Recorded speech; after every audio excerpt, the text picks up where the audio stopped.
రాజు దగ్గరికి కళ్యాణ్ వాళ్ళ నాన్న వచ్చి, "రే కళ్యాణ్‌ని ఎలాగైనా సరే ఒప్పించి ఇక్కడికి తీసుకొని రారా రాజు, కళ్యాణ్‌ని చూడకపోతే నేను ఉండలేకపోతున్నాను రాజు. నువ్వు ఎలాగైనా కళ్యాణ్‌ని ఇంటికి తీసుకొని వచ్చేయరా" అని చెప్పేసైతే అంటూ ఉంటాడు.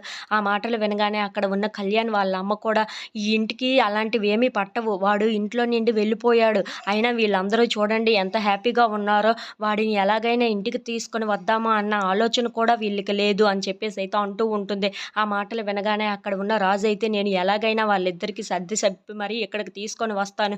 మీరేమీ బెంగ పెట్టుకోకండి పిన్ని" అని చెప్పేసైతే అంటూ ఉంటాడు. ఆ మాటలు వినగానే అక్కడ ఉన్న వాళ్ళమ్మ అయితే, అదేంటి నాకు ఇద్దరిని అంటున్నావేంటి? ఒక్కళ్ళనే తీసుకొని రావాలి నువ్వు" అని చెప్పేసైతే అంటూ ఉంటుంది.